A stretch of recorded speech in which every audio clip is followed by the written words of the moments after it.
aslında muhacirsiniz, biz ensar konumundayız. Özellikle okul çağındaki mesela kreşlerde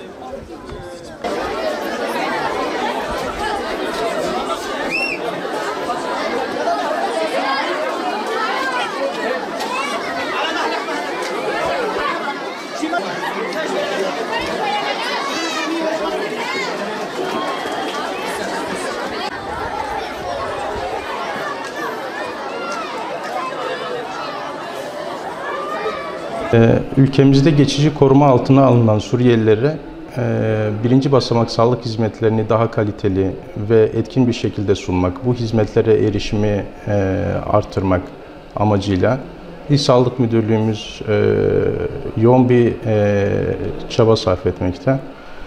Bu şekilde Suriyeli dostlarımızın da tıpkı Türkiye Cumhuriyeti vatandaşlarımız gibi bu hizmetlerden yararlanabilmesi amacıyla çeşitli faaliyetler yürütülmekte. Bugün burada okul çağındaki öğrencilerimize ağız diş sağlığı eğitimi, el hijyeni, kişisel hijyen gibi konularda eğitim verildi. Ağız diş sağlığı ile ilgili eğitim verildi. Diş bakımı, diş fırçalama, doğru diş fırçalaması nasıl yapılır gibi konularda eğitim verildi. Ve öğrencilerimize de diş fırçası ve diş macunu hediye edildi. Ensar ve muhacir kültürünün hakim olduğu Batman ilimizde yaşayan Suriyeli misafirlerimize yararlanabileceği koruyucu sağlık hizmetlerini sunmaktan biz mutluluk duyuyoruz.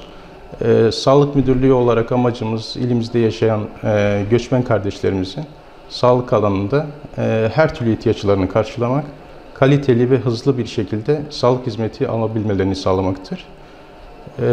Suriyelilere sınır kapısından girişlerinden itibaren sağlık hizmetlerini Sağlık Bakanlığı olarak biz vermeye başladık. Türkiye'de kendi vatandaşımıza hangi hizmeti sunuyorsak aynısını Suriyeli misafirlerimiz için de sunmaya başladık.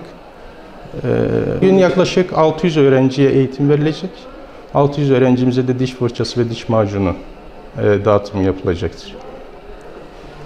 Batman Eğitim Merkezimizde 1400 öğrencimiz var. Bugün 600 öğrencimiz sağlık taramasından geçti. İl Sağlık Müdürümüz, Halk Sağlık Müdürümüz ve diğer doktor arkadaşlarımız sağ olsunlar. Bugün geldiler, bütün öğrencilerimizi sağlık taramasından geçirdiler. Diş sağlığı konusundan öğrencilerimizi bilgilendirdiler. İşte şimdi teker teker sınıflarda birebir ilgileniyorlar. Bütün sorunlarıyla, sağlıkla ilgili bütün sorunlarıyla ilgileniyorlar. Ayrıyeten diş fırçası ve diş macununu dağıttılar. Kendilerine çok teşekkür ediyoruz.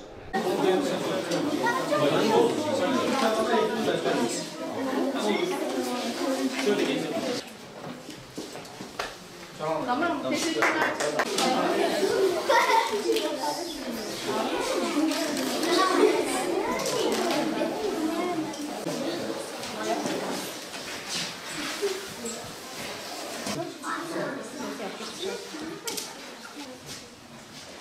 Tamam, sıkıntımız yok.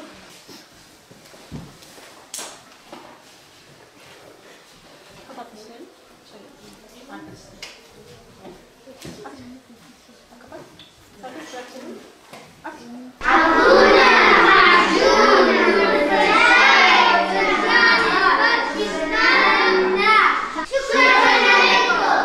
إيرو فرشة معجون دايما روجي دجارة زدنانة فرشة بكم صباحا وإيفا ديش معجوني دانما أسحرتمي إدراني خو فرشتكم والمالي يجي صباحا وإيفا فرشتكم أولادتي موقل يجي فرشتكم وإيرو دانما وأنا تشكر كرن وبخاطري وقت وقتكم دراني خد فرشيني دراني خد فرشيني جبكو دوتش مرشيني بس دورة يعني شغل يومي دراني خد فرشيني جبو نظافة تامة جبو تشتمه يعني نجنيبن شغل يومي أمي تشتاقش بكن أمي دراني خباقش بكن دجوارا زيبة ملاوا آبا